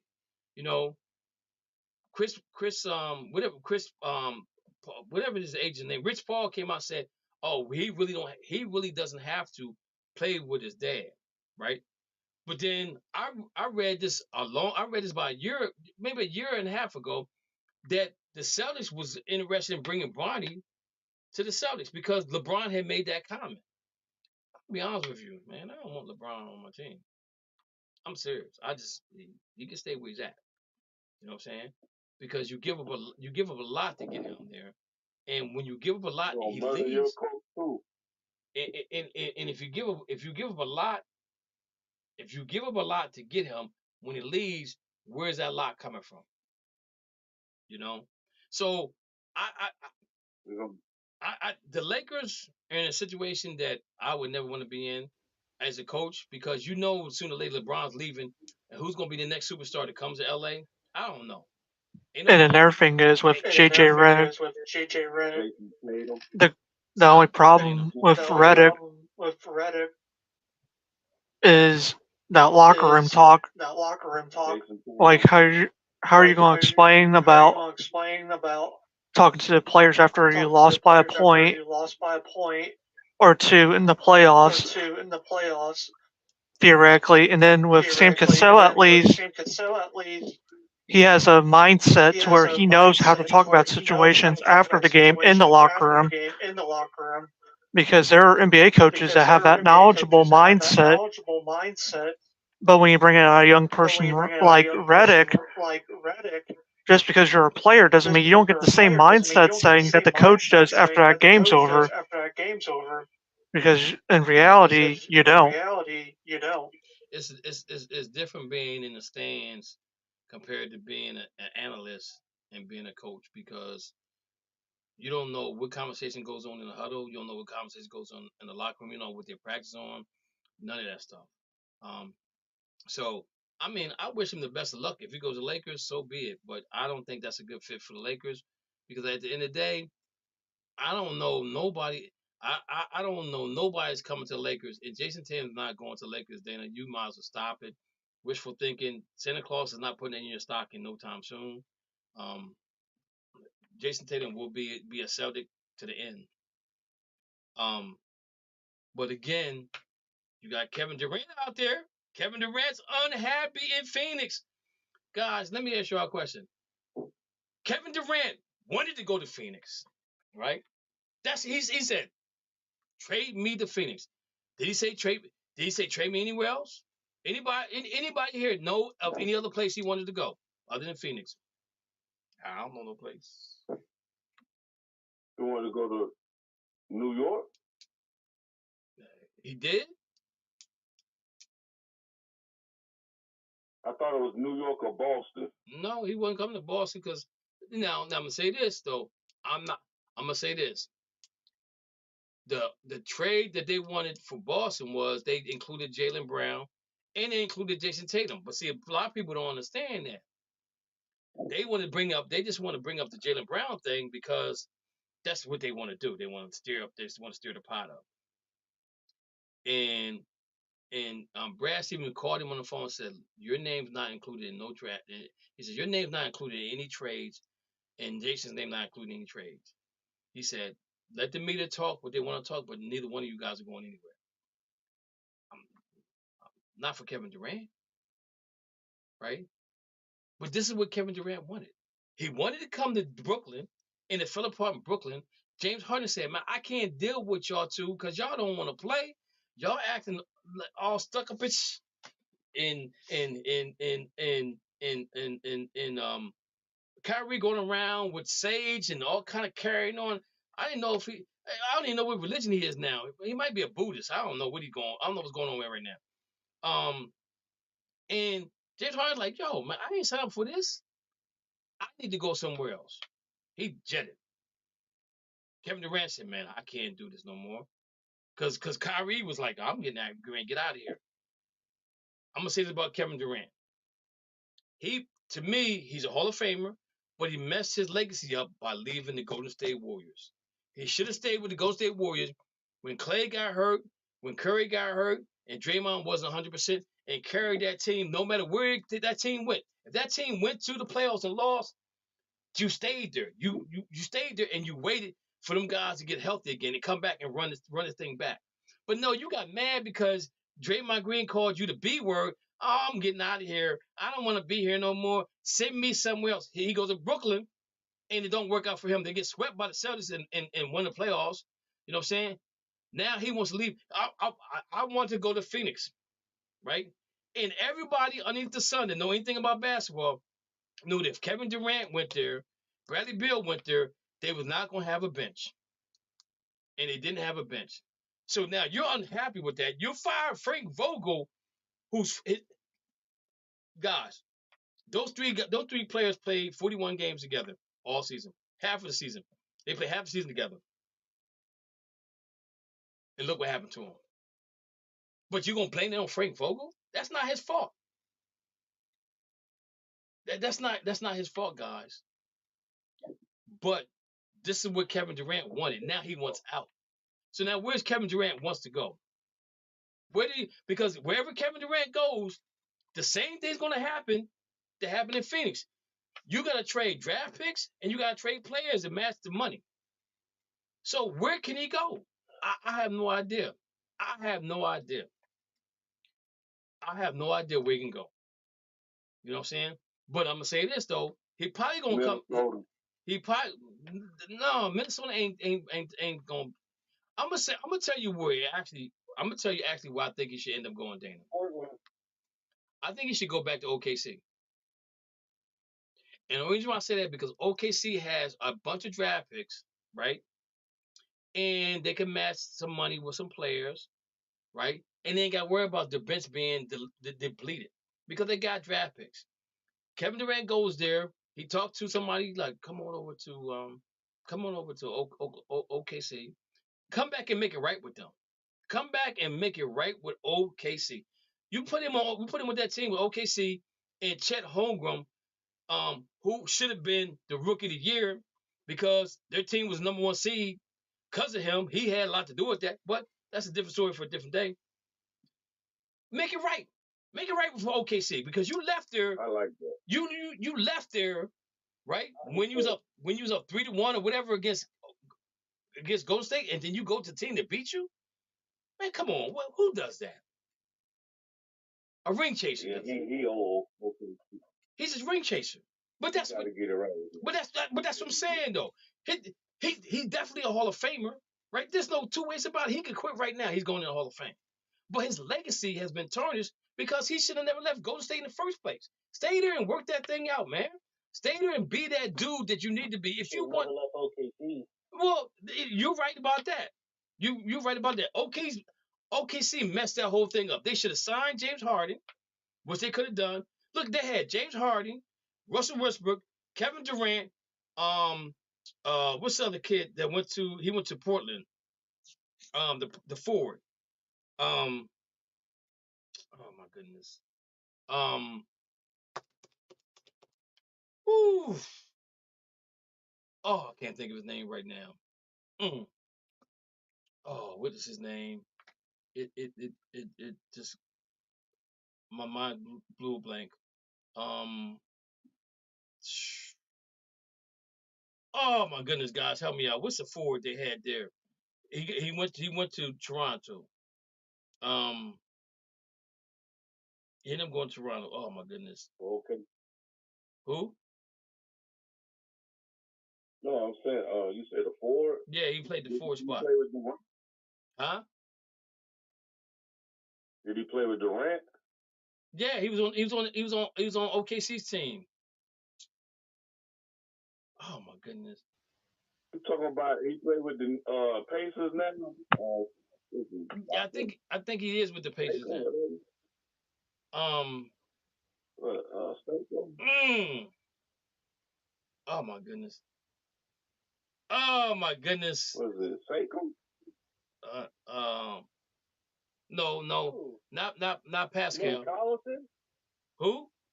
Nick Collinson. Nick Collison. No, it's not him either. Oh my goodness. Serge Ibaka. That's who it was. Serge Ibaka. That's who it was. Oh. That's what. Well, I couldn't think of his name. So I think most of it. So if you look at that, listen to that team that I just said to you. He left that team to go to Golden State. So just make it right. Go back to Golden State. They got draft picks forever. You know what I'm saying? They can throw a third team in there to get what they want. You know what I'm saying? Keep the nucleus together and they can rock this thing. But I guarantee you he's probably gonna come east because they feel like the East is weak right now because Boston had 16 games over the closest team in the East or 12 games, whatever it was. They were ahead of everybody else. So I wouldn't be surprised if he were to come east. He couldn't go to the Knicks because he don't have that mentality to be a defensive stopper like them guys are right now. I could probably see him in Miami. Now, if he wanted to, if he waited 2 years after NBC's TV deal is done and completed, and when the NBA does their voting for expansion, and he's talked about this before, he could go up to Seattle and finish his career there. That wouldn't be bad. That wouldn't be bad. That wouldn't be bad because that would put the icing on the cake for Seattle. Seattle would love that. The problem is who's gonna follow him up there? Who's gonna follow him? Because that's gonna be a young team. But that wouldn't be bad. That wouldn't be bad. That would be nice, you know. But again, you're unhappy. But this is the team that you want to play for. Booker, Bradley can't go nowhere because he got a no sign trade clause, so they got to send him where he wants to go. If they send him somewhere, and they're not going to get they're not going to get any value from him because he can't play a full season. You know what I'm saying? So that's an issue within itself. So in the Sixers. So I'm gonna read this to you guys. Tell me if you guys agree with this. Let me see if I can pull it up. So this is what they're saying. The 76ers shake up the NBA in a proposed 4-team blockbuster deal. So this is what the Sixers will get. This is all the Sixers are gonna get. This right here. Jimmy Butler. The Miami Heat will receive Donovan Mitchell, Kyle Kuzma, trade exceptions for Jimmy, trade exception for Nikola Jokic, $1 million trade exception for Tyler Hero. Cleveland Cavaliers will receive Tyler Hero, number 15 pick, the Heat's 2026 Suns second round pick, the Wizards 2028 pick, a first round pick via 76ers 2030 first round pick, the Heat 6.4 million trade exception, 2.6 trade exception, Tyron Jerome. The Wizards will receive Paul Reed from the Sixers, Nikola Jokic from the Heat, Tyler Jerome from Cavaliers, number 16 pick for 76ers, 2026 first round pick via 76ers, $23.5 million trade exception for Kuzma. Only thing the Sixers is going to get is Jimmy Butler. Would you guys make that trade? I would, as long as I knew with the draft picks I'm getting, like your future draft picks, like let's say 2024 you draft your players, and 2025 you draft your players, and you make sure they're getting along with that team chemistry. If I knew that they were, then I would take that trade. But since I don't know that, I wouldn't take that trade. Daniel, you said you would take the trade? Yeah, I made that trade. We trying to win the title now. And I'm not saying yes or no to the trade, but I think that the Sixers need more than just Jimmy Butler. Me personally, I'm gonna say this: I think the big three is over because the way the salary cap is set up now, the big three is not working out no more. If I'm the Sixers, I'm going out and get me 4 or 5 guys that can do what Jimmy Butler can do together, right? Because if you get Jimmy Butler and he gets hurt, now you don't have those 4 or 5 guys. But one of them guys get hurt, you still got 3 guys you can count on. You know, I think that you're going to start seeing teams build their bench up more so than the starting 5. So they're going to have the starting 5, but they're going to build that bench up.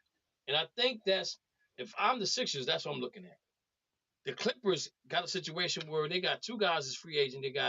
They got Paul George and they got James Harden that's a free agent. Now, Paul George's name had been rumored to go to the 76ers. So he's not in the timeline age-wise to go to the 76ers at 34 years old. Does anybody here think that Paul George going to the 76ers make them a top seed in the East to go to the NBA Finals? No. Nope. Exactly. Nope. And if I'm a 76ers fan, if I am looking for good talent, I'd call up Oklahoma City and get a trade in for some of those picks. Exactly. If right now with the draft, if the way the draft is right now, the Spurs are sitting pretty. They really are. They got 2 draft. Actually, them and Atlanta both got 2 draft picks in the first 10. You know what I'm saying? Atlanta, I think Atlanta again is going to move Trey, right? And they may do something with the other pick they got. You know what I'm saying? And build something nice in Atlanta, which would be good. But again, if I'm Philly, I don't know if I'm bringing in one guy because that's not going to be enough for me. And even though this is most games Paul George had played all year long for a while, I don't know if I'm going to rely on just Paul George because he's 34 years old. He's getting up in age, right? And then again, I feel the same way. The Sixers and the Lakers and Knicks, the Warriors. Klay Thompson is a big key, guys, of what's going to happen with the Warriors. I think somebody really outbids them money wise, just to be smart, just to give him more money than what they was gonna give him, and his heart's gonna say, "Man, I should take the money," and then the Warriors gonna come back and say, "Yo, we'll give you that," and he stays. But that's a smart move because now they can't use that extra money to get somebody else. I don't see them letting him walk, right? Unless he's confident. If he's really confident in staying with them, and it's like, nah, I don't need all the money. Go out and get the guys that you need to get to build this team up to be better than what it already is. If they're not young guys, they're not gonna be able to compete with OKC. They're not gonna be able to compete with Minnesota, teams like that, or Sacramento. They're not gonna be able to compete with those guys. So Klay Thompson, I think, is the key as far as free agents concerned. And there's a couple other guys out there as well that's free agents. I think the Lakers are looking to offer LeBron like 3 years at 162 million, something like that. Why? He's because the Lakers don't make any sense at all. They make, and I'm telling you this right now. I'm telling you this right now. Pelinka he's not Pat Riley and he's not Jerry West. There is no way Jerry West makes that deal. They're gonna appease LeBron James. Pelinka's the problem. Huh? Yeah, he gotta go. Pelinka's the problem. Like I listened to Curry talking about the Lakers, and I was just like, the Lakers were not built to win a championship this year. Whether they had Darvin Ham or whoever, as they were, the Lakers were not built to win the title. I agree.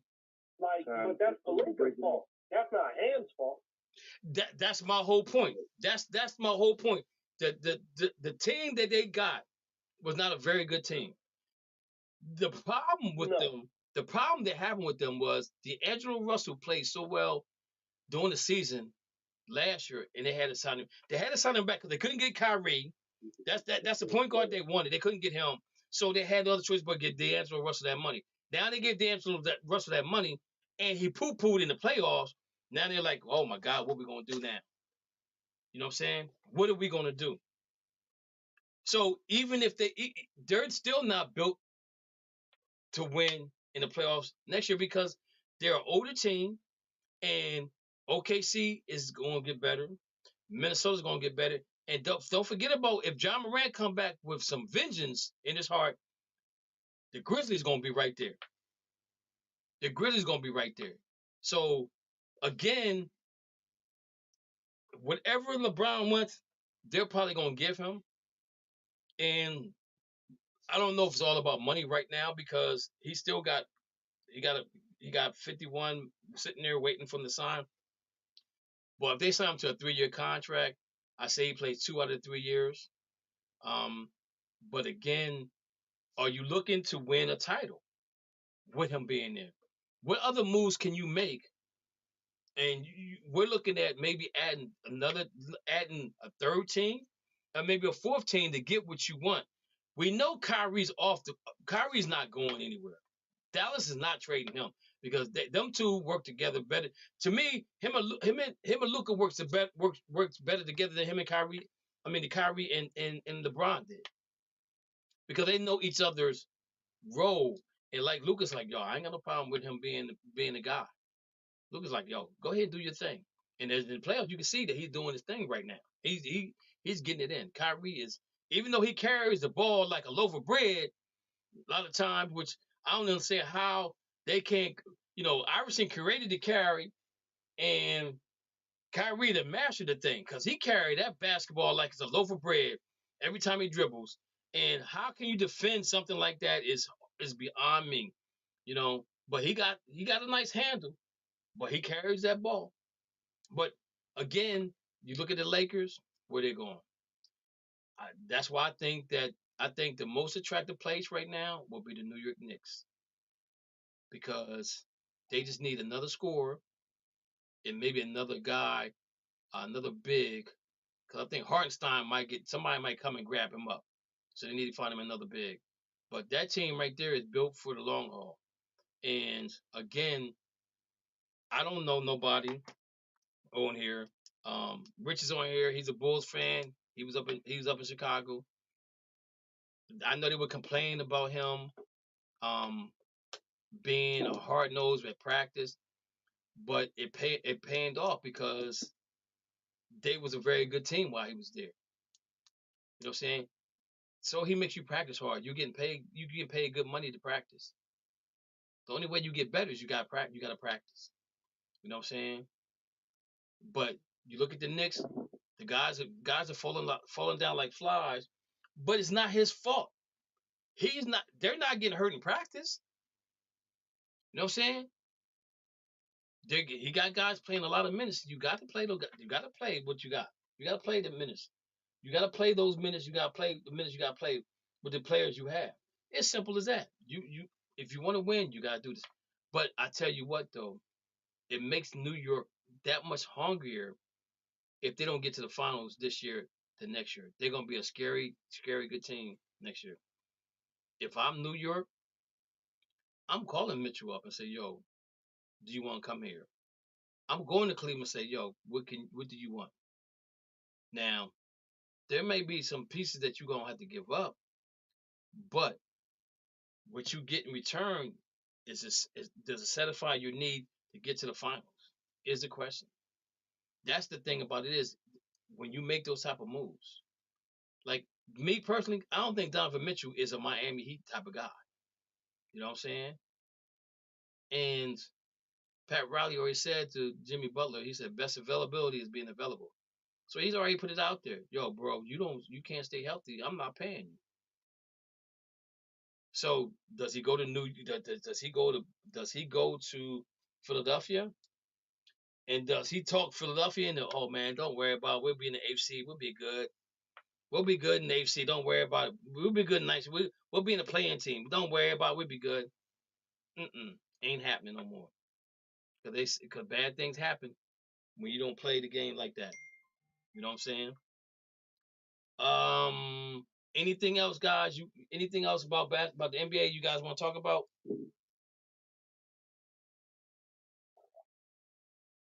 Okay. So, well, JJ Redick is the front runner to win that coaching job. I just read it. Yeah. That's gonna be a mistake. I'm telling you that right now. He go there. Him and LeBron is And not I'm going. walking away. Him and LeBron. And I'm walking away from the Lakers until they find me. Yeah, right, Dana. I'm a free agent for that person. Well, if you come over to Green and White, you gotta be a free agent for at least 4 years. Can't do it. Yo, that one. It's getting chippy, and in the Garden, boy, it's getting chippy. New York's up by 10. It's getting chippy. So, guys, TNT is about to lose the NBA program. NBC swooped in with $2.5 billion to take care of this, take this thing over. Now, Curry might remember when NBC had the basketball games on. We showing our age. The shot clock used to be in the corner on the floor. Yo, that was basketball back then. The team and everything. Yeah. But they about to take it over. Guys, Michael Jordan won his finals. None of the guys on TNT will be coming to NBC because they still got contracts. And I think Charles Barkley was the last one that got a new contract with TNT. Now with Barkley's contract, there is a clause for him to leave. If the network were to switch over to a different company, he can leave out that new contract. Is that the same with Shaq and Kenny? I'm not for sure with them two, but I know with Barkley, his has that clause lock in it. I'm gonna say this: TNT ain't no good without all three of them. They need Ernie too. They need all four of those guys. I'm telling you, they make basketball fun, and they Charles Barkley don't. And I'm gonna tell you guys, I met Charles Barkley. I think he's the most arrogant guy next to Steve Nash I ever met in my life. I can't stand neither. I cannot stand either one of them. Charles Barkley, I said to Charles Barkley, I said, "Yo, man, can I get a picture of you?" He put his hand in front of my camera. He said, "Man, I ain't taking no picture." So Magic Johnson, he said, "Yo, Chuck, what is wrong with you, man? These are our fans." Man, I don't feel like taking no picture. I was like, okay. I seen Steve Nash in Dallas, the All-Star game down there. I got a friend of mine who's a big Dallas Steve Nash fan. I said, "Mr. Nash," I said, "Do you mind taking a picture with me for my friend?" He said, "I don't take pictures." So why did this Asian young lady walk up to him and he take a picture with her? I'm like, "Oh, you prejudiced now." Only the lady. That's what I said. I said, "Oh, you prejudiced." I said, "You prejudiced now?" I said it out loud, and we were in a bar. Cedric Sabalas had a bar down there that we was at watching the game. He came in there. Dirk Nowitzki came in there with this wrinkled suit, like he balled the suit up and put it back on. I'm telling you, the All-Star game was over. 5 minutes later, they walked into the bar. I went up to Steve and I said, "Yo, man, can you just take a picture with me?" I said, "I got a friend." No, I don't take pictures. But the Asian lady he took a picture with, I was like, "Man, I'm done with you. I'm done with Charles Barkley. Don't like you, neither one of you. That's why you'll never win a title." How about that one? How about that? You know what I'm saying? So, but anyway, that this thing with TNT, we're gonna miss them guys. I mean, because they make it fun. They really make it fun. And they talk a lot of trash. And what I love about it is Barkley don't have no ring. And every time they bring him a ring, Barkley sits there. And every time they talk about ring, Charles Barkley he's sitting there eating peanuts because he ain't got nothing to say. Yep.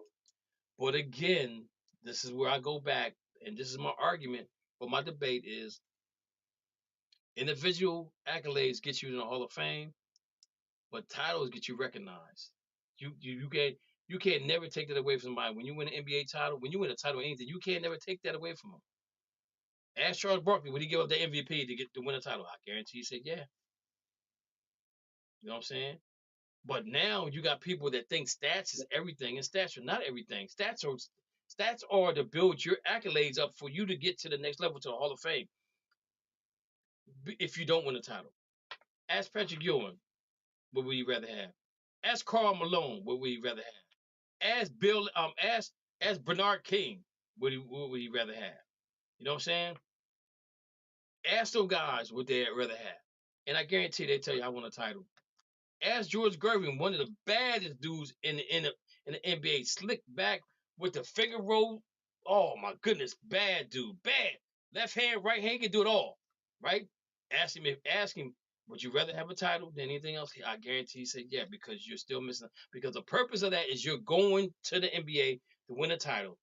Anything you do individually, that's good. Those accolades get you in the Hall of Fame, but you don't have that title. And I wish the young people get away from the stats and talk about winning titles, because that's what the game's all about. It's a sport where you have guys playing together, not an individual game. It's not tennis. It's not boxing. It's not bowling. It's not track. It's none of those things. It's basketball. It's football. You want to win the title. You want to win the title. You want to win that title. You know what I'm saying? I have a question, Yes, sir. I'm listening. I appreciate for you and the family. All right, man. I get tired of these moves, like you said, the young guys or whatever. So who was better, Michael Jordan in his early years and Anthony Edwards? Anthony Edwards was no Michael Jordan in his younger years. I'm sorry. Michael Jordan was spectacular in his younger days. If now I'm gonna say this, if you were to look at Michael Jordan's rookie year, this is that nothing else but his rookie year, right? Broke his foot, came back and played. Got swept by the Celtics, but he scored a whole lot of points in that series. That's what Larry Bird said. That's God in shorts. I see Michael Jordan in Anthony, right? Because he wants like Mike Tyson. I'm gonna eat your kids. that's Anthony. Anthony has that type of mentality. He has that type of mentality that he goes out and plays the game. He don't want to miss no games. He plays he wants to play 82 games. He plays offense, he plays defense. But what happens is he plays so hard on defense, sometimes he loses it in the offense. So he got to learn how to measure it out. But I can see the mentality of Michael Jordan in him. The ability to play basketball is not there yet, but it can be there, right? But you can't compare him to Michael Jordan right now because if you just go off his rookie year, he ain't do nothing. He didn't do nothing. He didn't get the Minnesota Timberwolves in the playoffs. Michael Jordan did with a broken foot. They told Michael like your foot's broken. You're not going. You're not. Michael said, "Listen here, I'm getting a paycheck. I'm going out and play no matter what you say. No matter what you say, I'm going to play." And again, Dana, this is where some things bother me, but I don't talk about it because people want to add the ands, the buts, the ifs to it. I don't care about if you didn't make it to the NBA Finals. I don't care about your playoff record. You know what I'm saying?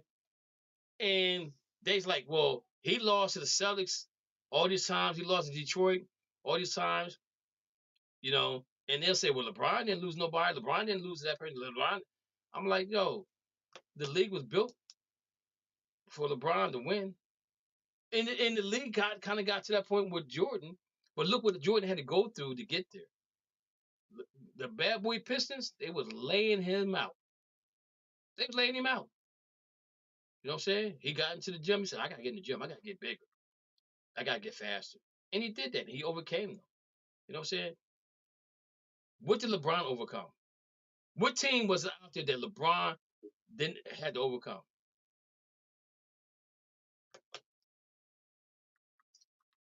Anybody take a guess? Any team out there?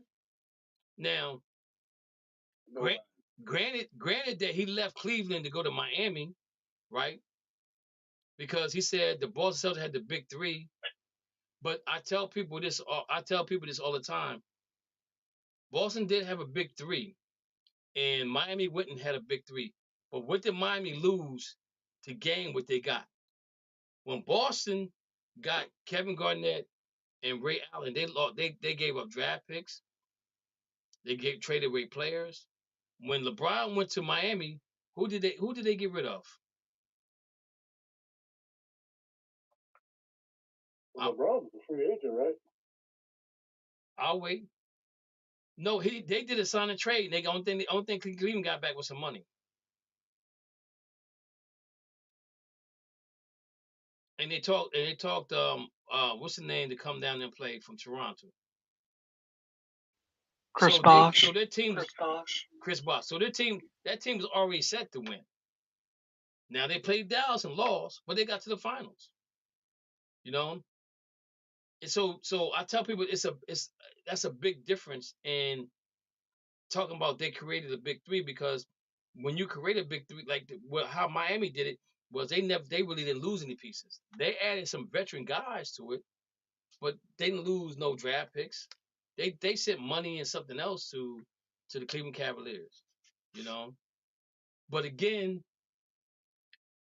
I don't compare Michael Jordan to LeBron because 6 is 6. I don't care what nobody say. I don't care what nobody say. 6 is 6. If you 6-0, you 6-0. Just like Joe Montana. I don't care what nobody say. Joe Montana's my dude. I don't care about Tom Brady. Joe Montana was my dude. Even though I was a Rams fan, I'll take Joe Montana over Tom Brady any day. 4-0 is 4-0. You know what I'm saying? Now, some people can say, well, Tom Brady left and went to Tampa Bay and won a Super Bowl there. But look who he brought with him.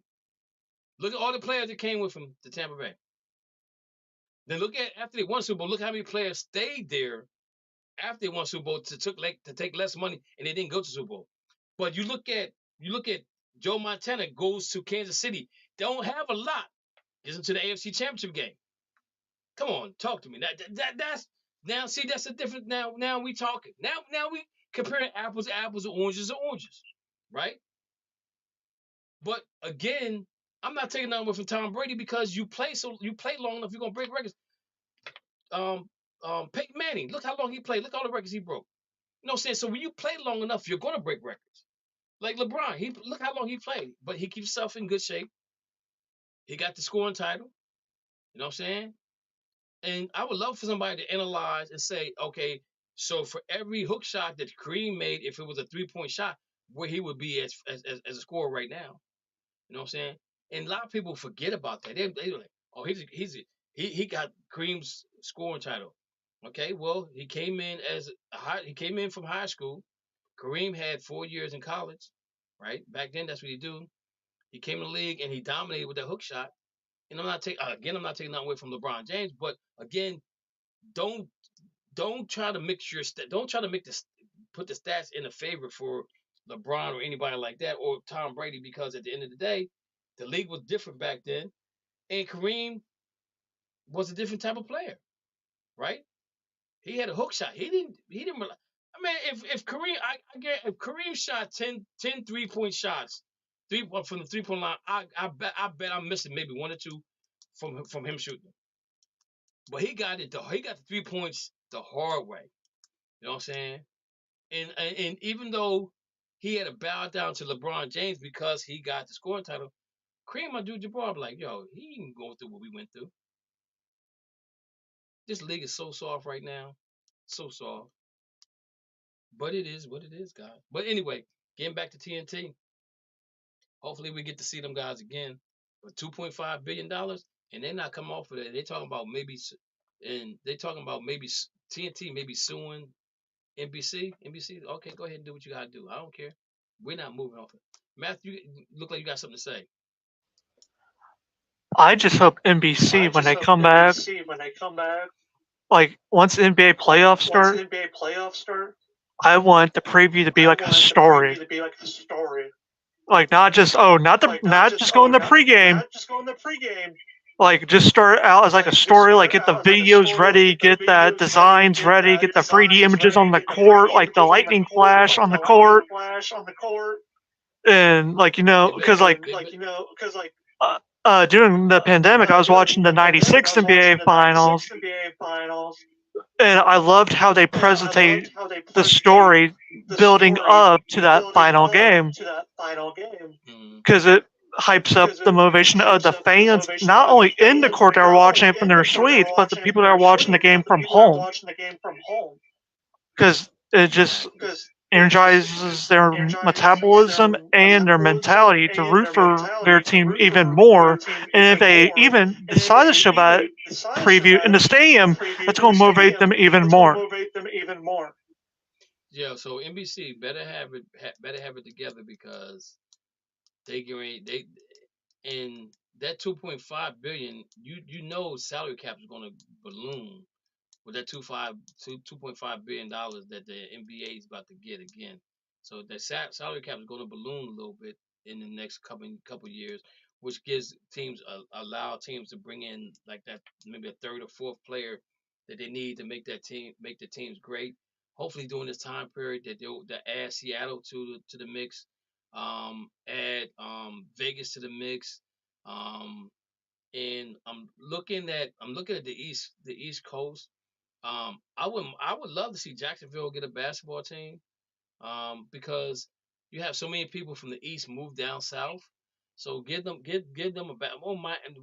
Jacksonville, get Jacksonville a team because Orlando has a team, Miami has a team. Tampa. So you think Tampa be better than Jacksonville?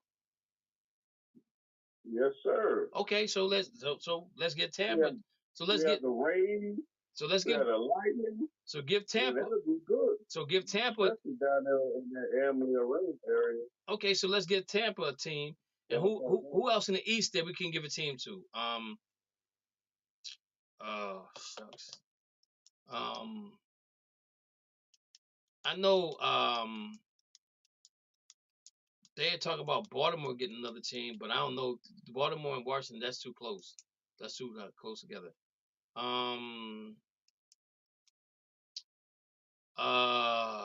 Maybe Nashville. That would be good. That's in the Midwest.